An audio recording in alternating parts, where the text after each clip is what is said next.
Hello and welcome to today's Future Ready webinar. I'm Tom Murray, the Director of Innovation for Future Ready Schools, a project of the Alliance for Excellent Education in Washington, D.C.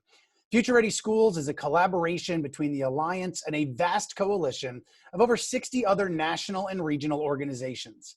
The goal of Future Ready Schools is to maximize learning opportunities and to help school districts move quickly towards student-centered learning.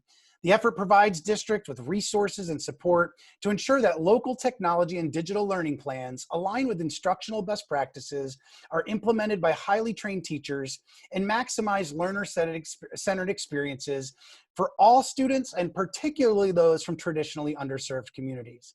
The hashtag for today's event, as it always is Future Ready. Thank you so much for making an investment in your time and joining us today.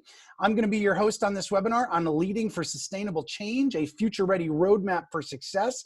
And I am so fired up for today's webinar because with me today are members of the amazing team from Middletown Public Schools in Connecticut. So I'm going to have them introduce themselves first. So Doc Connor, I'm going to start with you if you could, starting with the superintendent of Middletown Schools in Connecticut. So Doc, over to you. Thanks, Tom. Hello, everybody. Michael Connor, Superintendent of Middletown Public Schools. This is my fourth academic year here in Middletown, and this is my education technology team. Well, it's an honor to have you here. Thank you, Doc. And Michael, let's go over to you if we could. My name is Michael Scott. I'm the Director of Technology Services for Middletown Public Schools. I've been here with Middletown for over 10 years now, over 20 years in this type of role in school districts throughout Connecticut. Educator by training, technology has been sort of my passion. It's what I've wanted to do. It wasn't a job when I started, and I've grown with it every step of the way as things continue to change in the world of technology. Sounds good. How about you, Raymond? Hi, folks. I'm Ray Linehan. I'm the network manager for the district. I've been in this role now for about 5 years. Prior to this, I have about 20 years experience in IT and fixing computers, networks. It is a challenge working for a school district. We have a lot of customers. We have parents, we have children, and I enjoy keeping everybody happy as best as we can. Thank you. Awesome. Thanks, Ray. And how about you, Damien? Hey, good afternoon. It's a pleasure to be with everyone. But my name is Damian Donfred. Again, I'm an educational technologist here in the Middletown Public School system. I've been with the district for over 5 years, over 25 years of experience in technology. And like Ray mentioned, it's such a pleasure to be able to use your skills to be able to take care of our most important customers, our students, stakeholders, our professionals as well. So it's a great opportunity, and we love what we do. Great. Thank you for sharing that. And first, my friends, I want to commend you all. I stand in awe of the work that you're doing in Middletown Public Schools, the mindsets that I continue to see, the work that's coming out of it, the barriers you're all working to break down. It's really been tremendous seeing the things that you're all doing, how hard your team is working, and as we lead here through adversity in the midst of a global pandemic. So Dr. Connor, I want to go back over to you. Talk to us about Middletown, if you could, just as a whole, the district, some of the programs you have in place. Just give us a snapshot for all of today's viewers as to Middletown, the district, in your community. Great, thanks, Tom. So we're a district of roughly about 4,500 students, a variety of different programs, right? And what I mean by a variety of different programs is that our organizational strategy is an outlier to some of the traditional strategies that are being employed in education. One, within our structural model, we integrate artificial intelligence. Our model has been flexible now that the pandemic has exacerbated some of these inequities that we've been seeing, is that most districts are forcing to augment their structural model, pedagogy, as well as using different technology tools. We've been doing that for the past 3 years here in Middletown Public Schools. I think now that we've been more intentional and shifted our strategy to now starting to use the tools, starting to really concretize this blended and personalized instruction in this synonymous manner. Our strategic operating plan, Middletown 2021 Keys to Innovation and Equity, focuses on these architectural shifts, these modular granularity changes with how we teach and also the design of our organization. And a part of our strategic operating plan, goal 2, strategy 2.5, is our future ready plan, technology plan, that I challenge this team, this department, to be able to ensure that the gears within the future ready plan aligns to the critical strategies of our strategic operating plan. So, like as an example would be if we need to focus on building the technology infrastructure, ensuring that the technology infrastructure has the necessary tools to be able to support blended learning pedagogy and some of the methods that are embedded within that. So we've been on this radical shift for change around innovation and around creativity for the past 3 years. I think now it's been leveraged, and the opportunities have been more, the mindsets, there's more opportunity with now a shift in mindset because of COVID, has been able to leverage some of these new practices for innovation. Yeah, absolutely. And thank you for sharing that. And let's build on that future ready plan. I mean, it's a future ready webinar. So now that you're going to bring that up, I'm going to roll down that path a little bit. Speaking of that plan, Michael, I'm going to go over to you if I could. Can you talk about like how that plan has evolved, maybe even like where you originally created it, why it was created? And here we are, because I'm hearing it's Plan 2021 and we're coming up to 2021. So you've been using this for a while now. So talk to us a little bit about the process, if you could, maybe sharing some insight into how it supported the work, building on what Dr. Connor just shared. Absolutely. Thanks, Tom. So, in Connecticut, we were required in the past to have a district technology plan. It was required as part of E-rate. And the last one we had expired in 2018.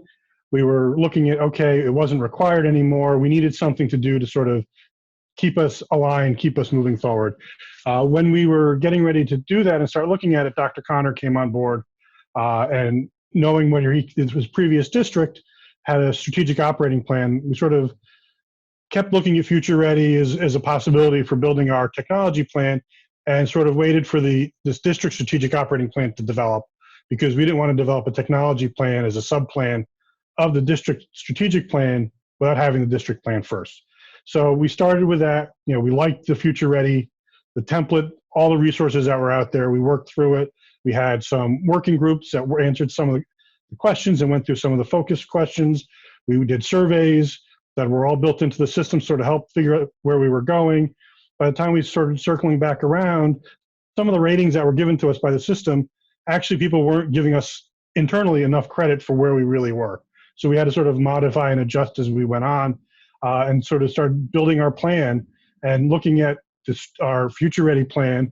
As we were sort of finalizing it, getting the last pieces in place, we started doing an alignment directly to District Strategic Operating Plan, the 2021 Innovation and Equity Plan that Dr. Connor referenced. And we actually tied each one of our strategies under our goals specifically to at least one, if not two, strategies within our strategic operating plan to really tie everything together, to really make it leverage what we're doing as a district tied to the technology pieces of it. Yeah, great point. And one of the things I respect about, and having connected with you all many times, I respect how much in your district the communication between departments points back to those plans to make sure that you're on the same path moving forward. Working with so many school and district leaders in a given year, one of the largest frustrations at a district office or even at the building level is feeling like the left hand doesn't know what the right hand's doing. And so as I hear you talk about the intentionality to make sure that those things were aligned, so you don't have the curriculum department pointing at the tech department and the tech department pointing at the curriculum department, blaming things on each other, saying, how do we make sure, and there's a reason we use the gears in our framework, that those gears are working together to be able to support that. Michael, I want to stick with you for a moment because I also recognize that this plan has really been part of the backbone of your overall plan, but let's think about where we are in the midst of a global pandemic right now.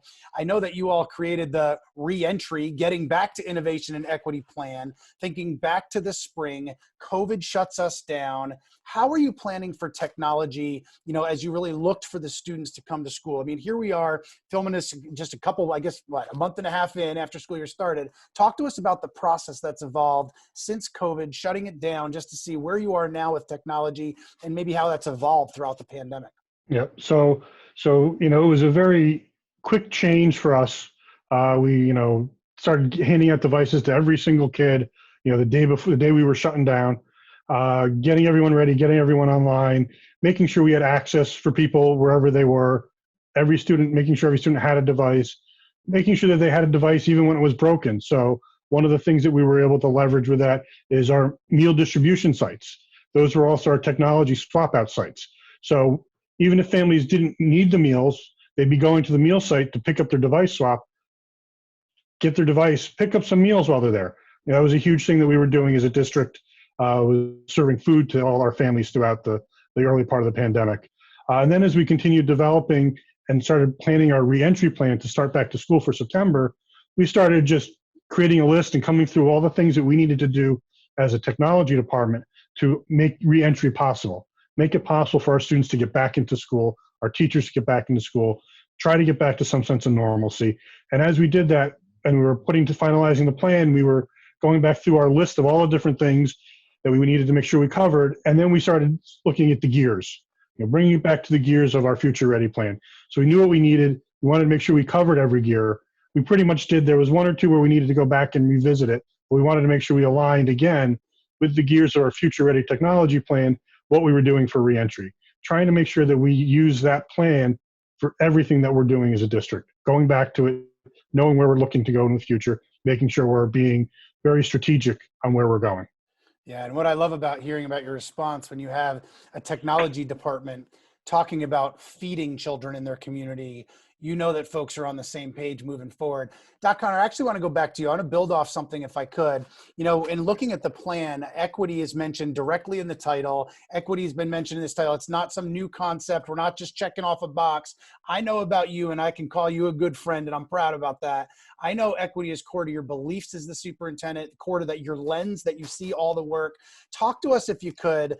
There you were building this equity plan, not just in the past 6 or 7 months. Talk to us about equity, how you see it, and how all of this ties in, if you could, because I know this is such a passionate area for you. So build on that from your plan and why it's front and center and not just on page 8 as a nice little add-on. Talk to us about that for a minute. Absolutely. And Tom, thank you for that, especially coming from you, to be able to have you to recognize that equity is a part of our core. It's our core foundation. It's our core competency of how we operate as a learning organization. I like to use learning organization because we're in this continuous improvement process.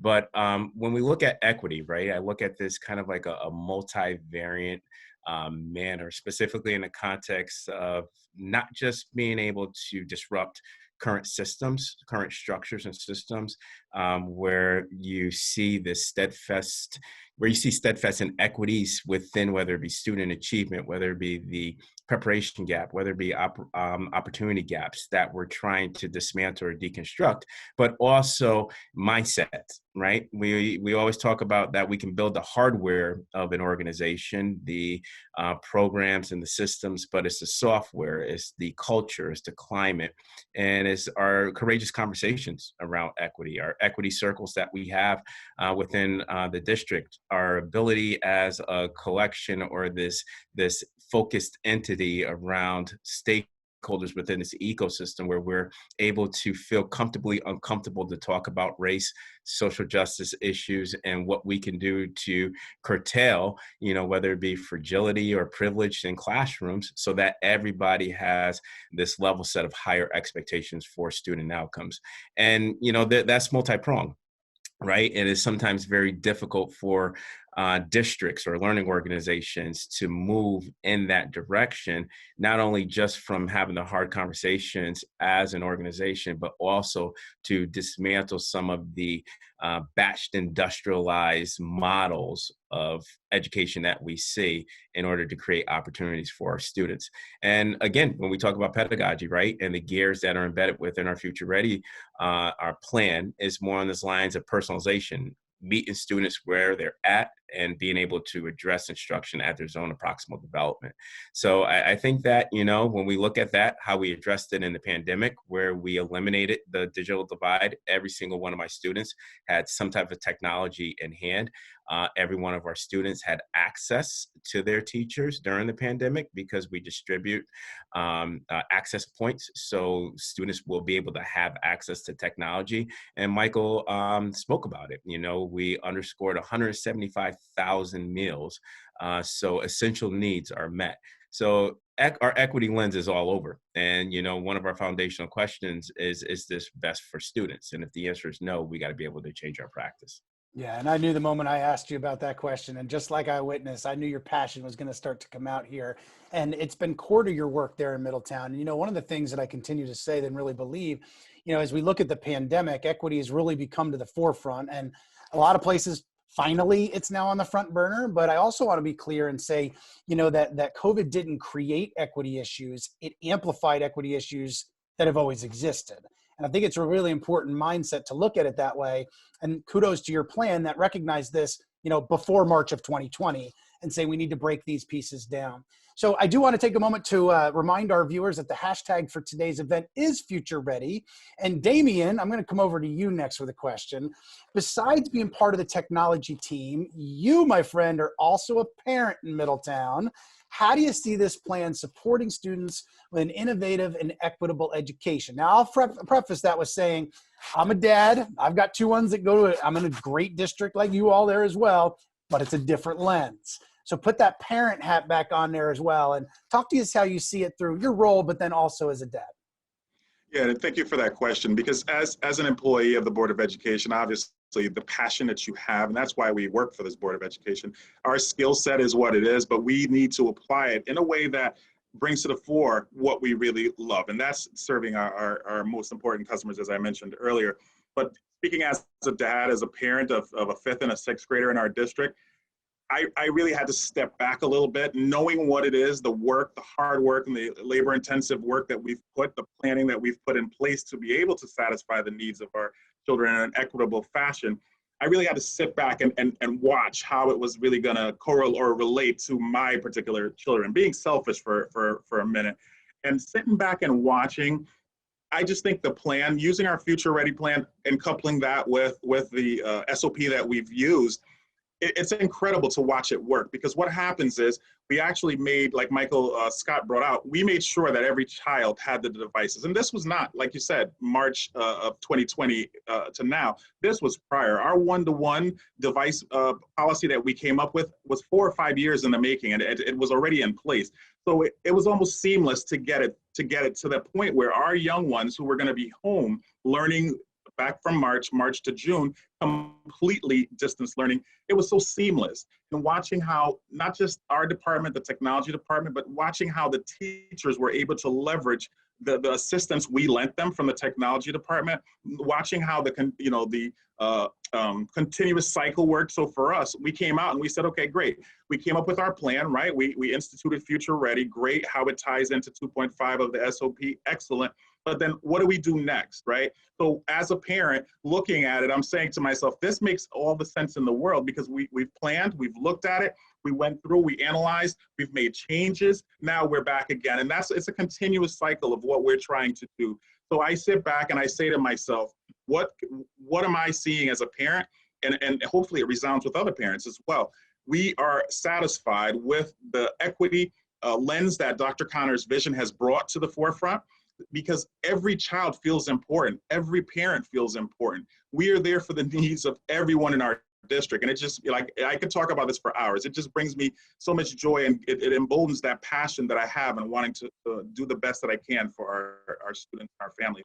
Absolutely. And thank you for sharing your passion. I think anytime we ask even people to put on their parent hat or their dad hat, like, it becomes even that much more real. And I think having that lens and having both lens, sometimes, having been at district office, you think things are in place, or you think it's communicated well, whatever that might be. And you turn around and then you ask a spouse at home and they have no idea what you're talking about. It shows that, like, man, maybe they're not matching up. But for you to be able to wear those hats, let me ask this, and Damien, I don't know if this goes back to you or just for the group, but so much of what you've talked about can't just be internal. It's kind of like the point that I just made, and the community partnerships, which is you're the framework, but how we communicate this information, how we partner with our community, how we get this information out.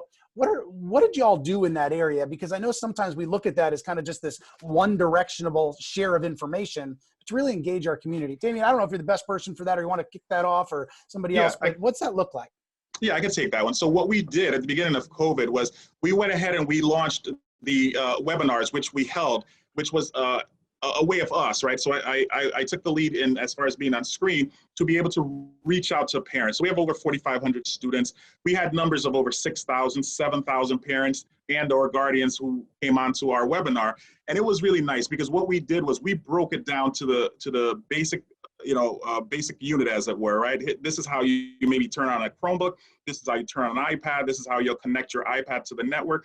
So we had many parents that probably never really saw these devices. Yeah, their children use them in school, but there were households that didn't have a clue as to how to, properly utilize those devices in order to get the children. So we did a number of those webinars.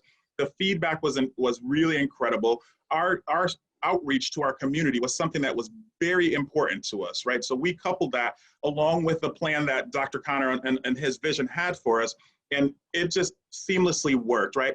And it wasn't just like we went ahead and did the webinar and that was it. We constantly evolved and we said, yes, okay, here's the feedback. Maybe parents are having issues with how to get their children onto a particular application. So we created, within our department, we created videos, a repository of videos where the parents will be able to go in. We also did something that we call Tech Assist, and I'm really proud of that because with Tech Assist, what we did was we came up with a telephone number. We created a telephone number and as well as an email address where our phones were manned, I would dare say 20 hours a day. And we were able to answer our phones remotely, our work phones. Parents were able to call us anytime that it was convenient for them, right? They were able to email, call. We answered those calls live. In some cases, they emailed, we responded. So we feel that we were really connected. And that's another reason that I was so proud because obviously I'm a member of the community. I would see people in the grocery stores, whenever or wherever, and they would be like, thank you, we appreciate it. We saw your face. Yeah, you were the guy that was on the webinars. We appreciated that insight that you lent. So I think that community piece is something that's really, really important because the community has to first trust you, but then know that you're there. They're not walking this alone. We're all in this together. Yeah, Damien, you weren't escaping that when you saw folks in the grocery store, that's for sure. And if you weren't doing it well, they were going to tell you, right? You were going to know that. And it's interesting hearing you say numbers of like 6,000 people, when you've got that number of students, it's not that you have 150,000 students, you're giving me that number. When you've got more people viewing than you actually have students, it shows something that's working. And it's interesting when we think post-pandemic, whenever that might be, how can we leverage things like you just talked about, where a lot of times you think about secondary type PTO meetings, you get like 3 people there and it's the same 3 parents. Now you're talking about thousands of people being involved, wanting to be a part of something.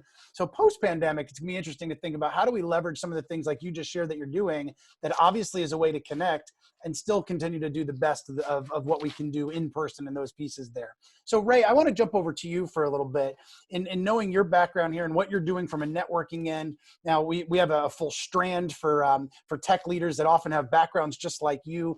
And in thinking about this area, I know some networking folks might start to twitch when they start talking about like all this home access and this extra program and call me 20 hours a day, like all these pieces, but you're one that continues to roll with it, continues to move forward. So here's my question for you. Thinking about the initial onset of the pandemic, how did you handle like all the technology aspects to this and all the pieces we've been talking about? Like, what are some steps that you took to really ensure students can continue being successful, even in a full-time digital learning world? Thank you, Tom. Yeah, what we did, we got a little bit of stuff going on in the very beginning on March 13th when it was determined that the children would start doing distance learning full-time from home. And once they did that, once they made that decision, we implemented more of a getting devices out to every student. Now, the middle school and the high school had already experienced having a one-to-one device for themselves. Elementary school used the devices in school, but weren't taking them home.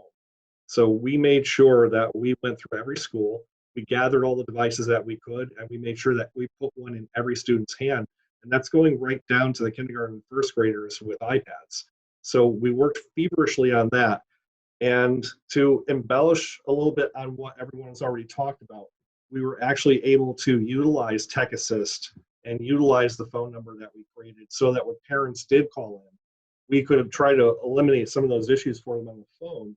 But if it turned out to be a device-related issue, using the meal programs, we would schedule with the parent to get them a new device or replacement device within 24 hours. We would just have them go to that site and pick it up, and it worked out very well.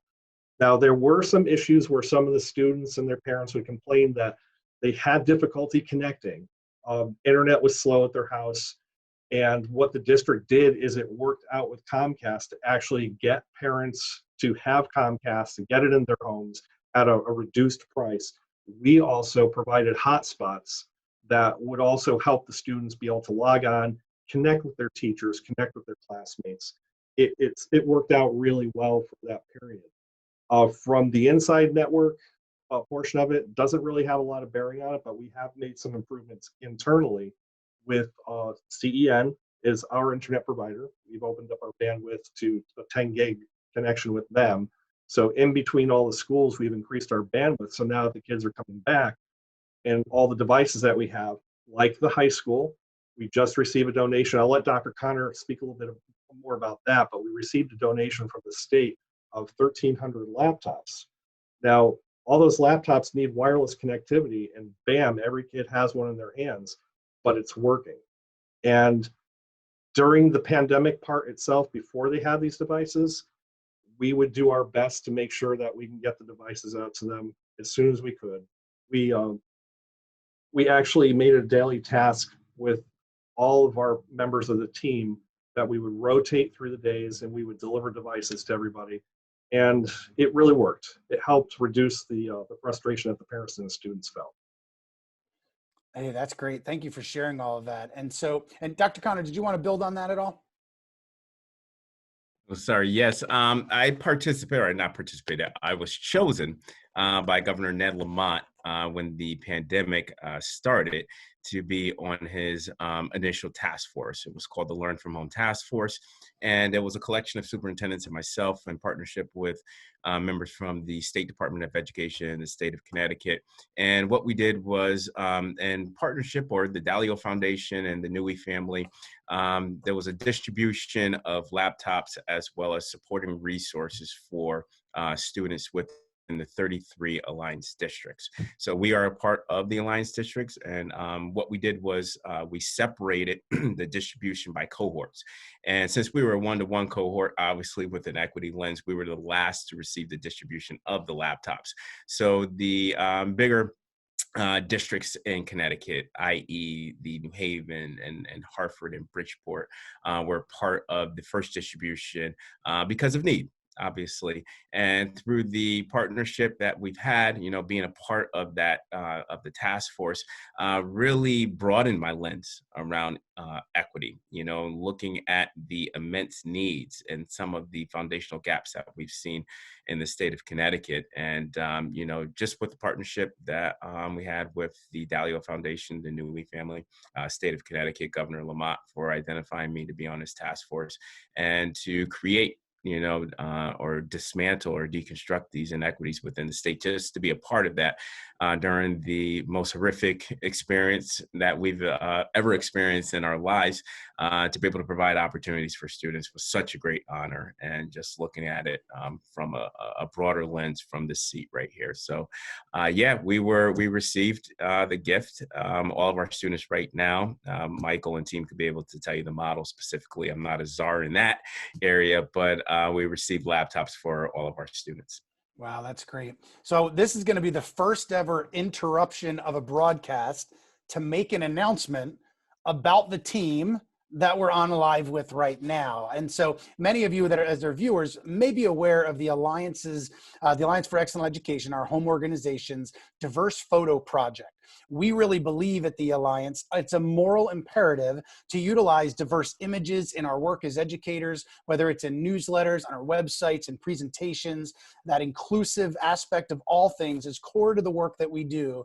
And so building on the hundreds of available photos we already have, we are going to be highlighting Middletown, who you're with today, and we are going to be releasing those photos in the next couple of days. We are so excited to add to this incredible project. So if you are a viewer, check out the notes below this webinar. We're going to make sure that link is there for you. And in the next couple of days, we are going to be doing also, we believe, the first that's also taking a look at the pandemic, where we see students that are spaced out, wearing masks and those kinds of things. And you'll be able to use these under Creative Commons license. You can see all the licensing information there on the website. So Doc Connor and team, congratulations to that. It's an honor to highlight you all in that way. And we're super excited to highlight, most importantly, the students of Middletown and your community there as well.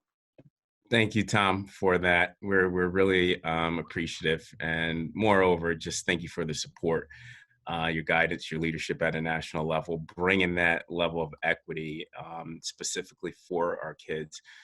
You're just a staunch advocate for education for all. So we appreciate you, Tom. Absolutely. Thanks, Doc. And again, check that out on the All for Ed website. We'll make that available below this webinar there as well. So let's start to wrap up here. I want to envision even more forward. So we've heard about your plan for 2021, but let's face it, 2021 is only a few months away. And some people might be watching this webinar saying, thank God, like enough of 2020, let's keep rolling. So you've been a team. There's a lot of things like flying at high capacities here moving forward.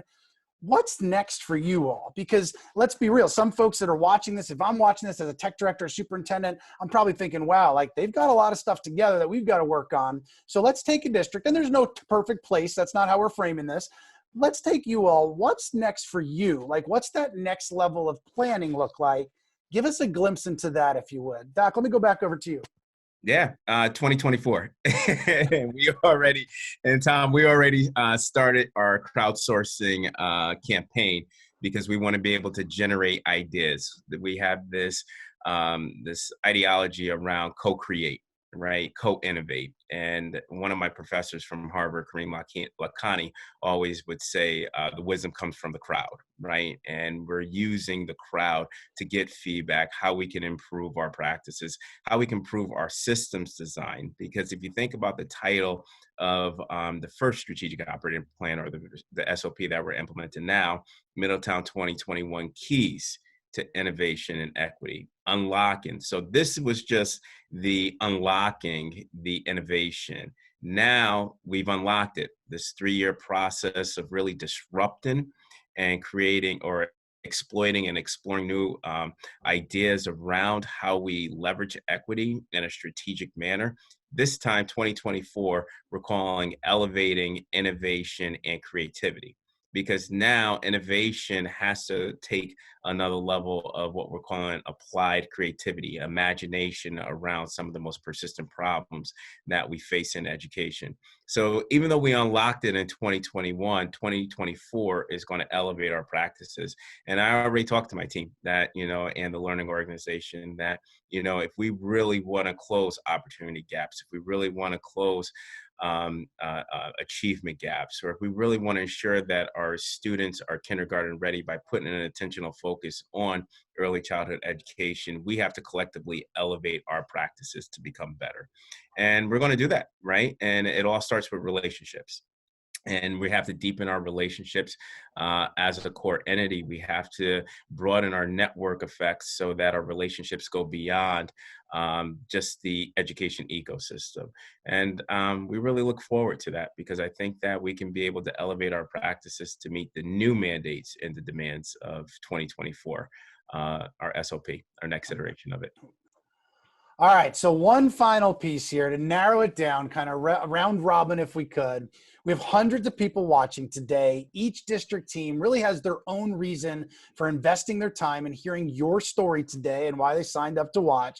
I'd love for you each to give me one piece of advice that you each have for as we continue to look forward, no matter where leaders are in their journey. Let's face it, we're all over the map in terms of what we're focusing on, what our priorities are. Love to hear one piece of advice that no matter where a leader finds themselves, speak to the heart if you could on this one. And Michael Scott, let's go over to you first. Okay, so we're continually looking at what's going on now, where we need to go in the future. Ray talked about a little while ago about we provided internet hotspots for everybody, discounted internet for families at home. We've collaborated with the state to be able to provide free internet for every student within our district. The state's providing that at no cost. We're always looking at what's coming tomorrow and what's coming in September, and being able to punt. I had a professor years ago doing graduate work who said, you got to be able to punt.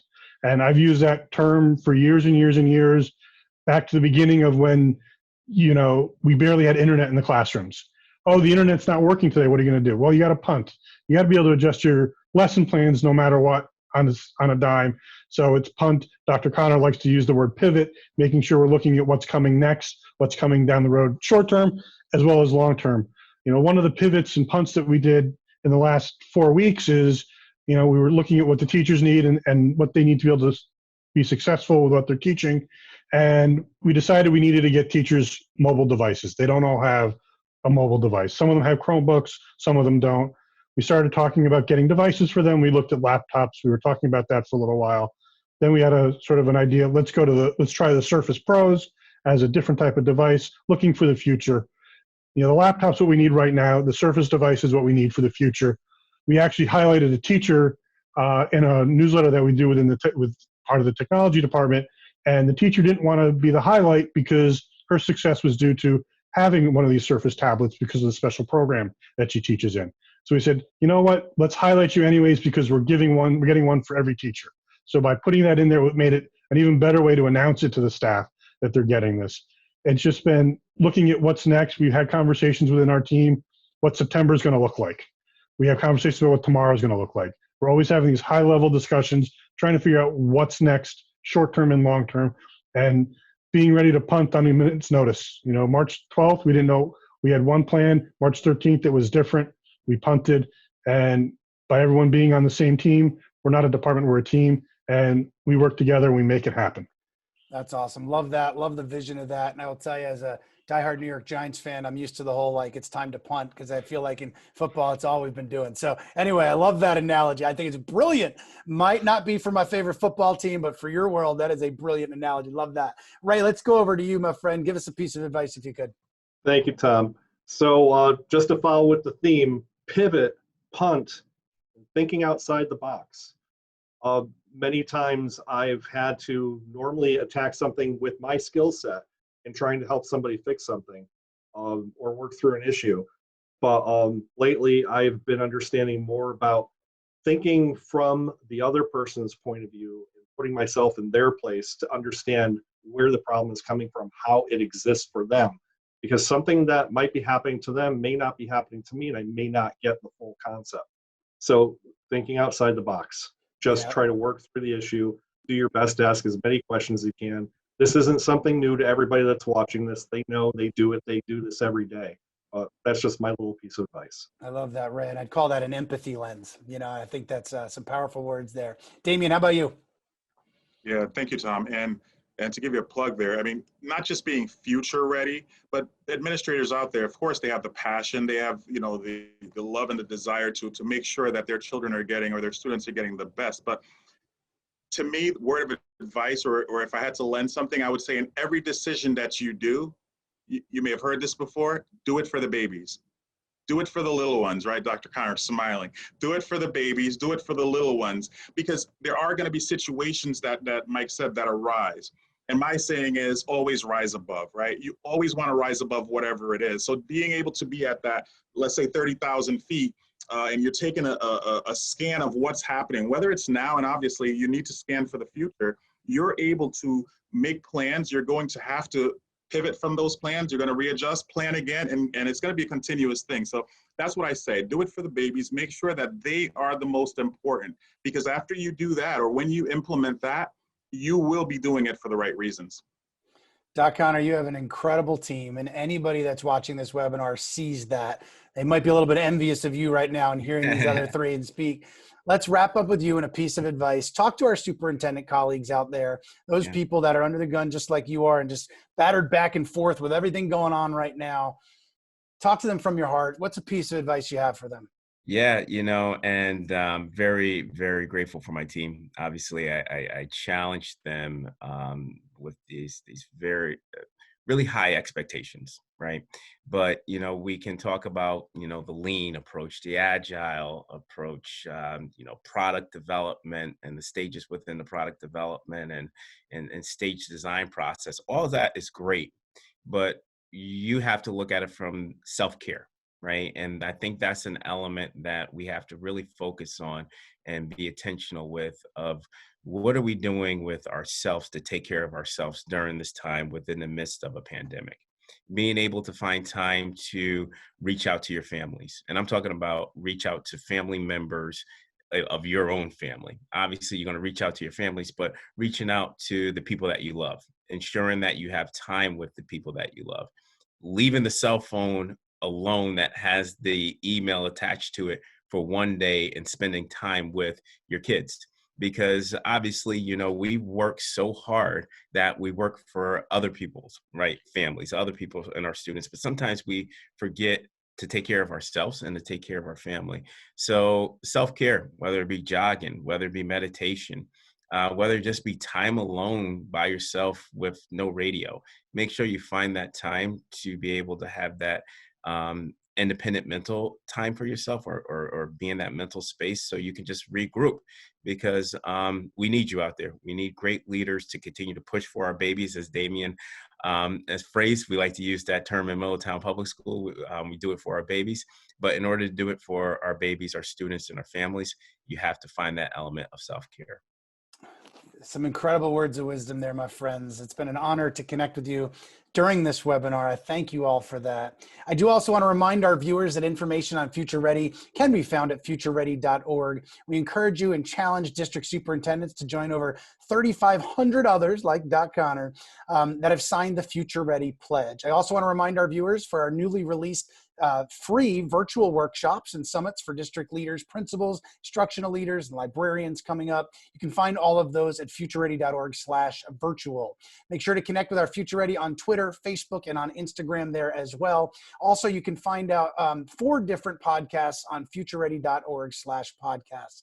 One final time, I want to thank the Middletown team, as well as thank all of you, our viewers, for joining us for this Future Ready webinar. If you missed any of today's conversation, it's going to be archived on our Future Ready Schools YouTube channel soon after the webinar. Thank you again for joining us here at Future Ready. Have a fabulous day, and we'll see you next time.